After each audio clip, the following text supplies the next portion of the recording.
en esta nueva oportunidad vamos a hacer referencia a los límites, alcances y mecanismos de participación ciudadana en el proceso de elaboración de las leyes. En esta conferencia también le va a acompañar la letrada Olga Herraiz. Con posterioridad vamos a tener la intervención de la socióloga Marcela Miranda, que es presidenta del Consejo de Participación Ciudadana y Control Social. Por favor, doctor.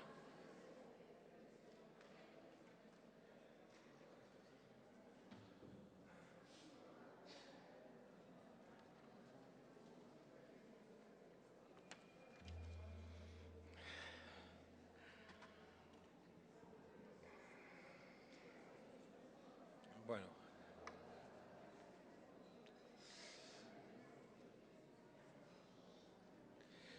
pues para bien o para mal,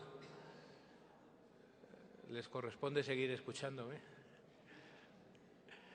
Y eso sí, prometo que es mi última intervención en este seminario. Mi intervención es una continuación de lo que he dicho antes y una presentación de lo que inmediatamente dirá mi compañera Olga Herraiz. Nos correspondía hablar de la participación en los procedimientos de elaboración de las leyes, de la participación en las instituciones parlamentarias en general. Nos hemos dividido el trabajo de manera que yo voy a hacer una reflexión más general, desarrollando un poco lo que he dicho anteriormente, y ella les hablará de los supuestos concretos del derecho positivo español en esta materia. Simplemente el recordatorio necesario de cómo, cuando hablamos de participación en el Parlamento, estamos de alguna manera introduciendo una tensión. Si el Parlamento es el órgano de representación, es extraño al Parlamento en sí otra participación que no sea la de haber elegido en su momento a los asambleístas. Es que el Parlamento es ya lo máximo de la participación. Teóricamente no puede haber una expresión mayor de participación que el haber elegido a los señores que conforman el Parlamento. Por lo tanto, tengamos presente que aunar, vincular los conceptos de participación y Parlamento no es muy fácil. Es algo que introduce tensiones, como iremos viendo. En concreto, se nos pedía una reflexión, aunque será un poquito más amplia la que yo haga, se nos pedía una reflexión sobre la participación en el procedimiento de elaboración de las leyes. Eso me lleva a poner también a su consideración, para que podamos tener la conversación posteriormente, sobre un tema importante.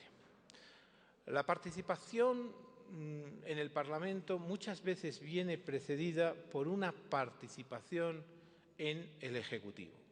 Eso tiene en ocasiones cauces que no plantean problemas especiales porque no va a ser terreno del Ejecutivo, el desarrollo de una política pública determinada, la aprobación de una determinada norma reglamentaria.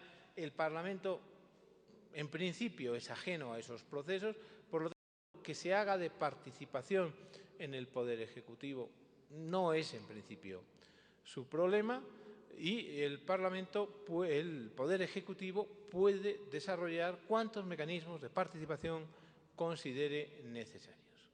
Pero hay un terreno que plantea más dudas, que plantea más problemas y que en España en los últimos años se ha desarrollado con cierta intensidad, sobre todo en las comunidades autónomas, que tienen facultad para aprobar leyes y para aprobar leyes muy relevantes, y es la participación de los ciudadanos en los procesos de elaboración de los proyectos de ley. Es decir, los ciudadanos participan en la elaboración por parte del Ejecutivo del proyecto de ley. Como les han dicho mis compañeras en días anteriores, en España, en el 90% de los casos, o en el 98% de los casos, lo que un ejecutivo manda como proyecto de ley se acaba aprobando como ley. Las leyes son las que el ejecutivo manda al Parlamento y en ocasiones sufren alguna modificación en el Parlamento, pero no de excesiva importancia normalmente. Entonces, esa fase de elaboración del proyecto de ley en el Ejecutivo es una fase muy trascendente, muy importante. ¿Qué ha sucedido estos últimos años? Pues que de manera coherente con lo que les he dicho, de manera coherente con la crisis de las instituciones, de manera coherente con la deslegitimación de la política, de manera coherente con el fortalecimiento de las culturas deliberativas, de la idea de participación, gran parte de los gobiernos autonómicos han impulsado políticas que favorecen la participación de los sectores más interesados en el procedimiento de elaboración de una ley. Pongo ejemplos. Si se elabora la ley de educación de nuestra comunidad autónoma de Aragón, se llama a las asociaciones de padres de alumnos, se llama a los maestros, se llama a los directores de los centros, se llama a los sindicatos para que participen. Para que participen se realiza un texto base, ese texto sirve de ponencia y en distintas y sucesivas etapas participan todos estos sectores. Si se trata de una ley de caza, pues se llama por una parte a los cazadores, pero por otra a asociaciones ecologistas para que expresen su opinión. Lógicamente, en principio esto está bien, esto es positivo porque el Gobierno cuenta con más elementos para poder formular un proyecto de ley adecuado a la realidad social, y ello es positivo. Lógicamente, ya desde el principio no se va a poder contentar a todo el mundo porque los intereses son contradictorios. Y vuelvo a esta idea importante, los intereses son contradictorios. El interés del cazador no tiene nada que ver con la posición de la asociación ecologista. Uno u otro saldrá descontento del resultado que al final salga. Por lo menos no podrán decir que no se les ha llamado a participar. Digo, esto en principio está muy bien, pero a la hora de la verdad plantea problemas también. Cuando pongo encima de la mesa los problemas, no descalifico la opción, simplemente hago ver que todo tiene matices, que todo tiene grises y que es muy difícil una opción pura, adoptar una decisión pura sin más. ¿Por qué es problemático? Por una primera razón. ¿Quién decide quién participa? ¿A quién llamo a participar? No participa todo el mundo, se lo aseguro. Es muy frecuente que el Gobierno correspondiente llame a participar a aquellos que, bueno, sabe que más en consonancia pueden estar con su opción. Y además es lógico y es legítimo.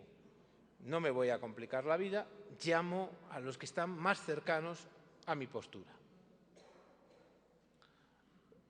Pero, aunque hago eso, digo que la ley ya está participada, que los sectores han opinado. Incluso, este es un primer problema, ¿quién participa? ¿Cómo lo elijo a eso? Pero tenemos más problemas. Un segundo problema es que los gobiernos utilicen esta técnica para hacer dejación de responsabilidades. La participación puede servir para eso. Es decir, yo no adopto la decisión, me viene dada por los interesados. No, usted está llamado a adoptar decisiones que a veces son difíciles, que a veces contrarían a los interesados, pero que son necesarias para el interés general. En ocasiones el Gobierno correspondiente tiene la tentación de decir, bueno, me escondo, no adopto la decisión difícil porque los interesados han dicho que no la quieren. Es otro problema. Es más difícil construir determinadas políticas públicas complejas cuando estoy construyendo este tipo de decisiones. Una tercera, y ya me relaciona con el Parlamento. Cuando ese proyecto de ley llega al Parlamento después de haber sido consultado y haber sido debatido con la sociedad, entre comillas, digo la sociedad entre comillas porque no es verdad, ha sido debatido con algunos sectores sociales, no ha sido debatido con la sociedad. Es más, la inmensa mayoría de los ciudadanos no han sido llamados ni han opinado. Solamente unos, que además, y por eso les han llamado, están interesados.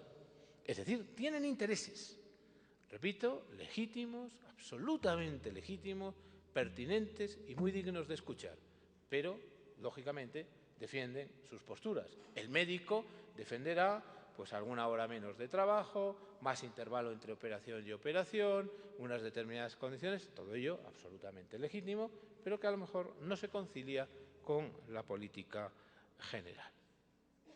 Bueno, pues siguiendo mi discurso, el Gobierno puede llegar al Parlamento con el proyecto de ley, presentarlo a la Cámara, presentarlo a los asambleístas, a los diputados, en el caso español, y decir, miren ustedes, esto ha sucedido, esto no es una cuestión que yo estoy ahora imaginando, miren, este es el proyecto que los ciudadanos quieren.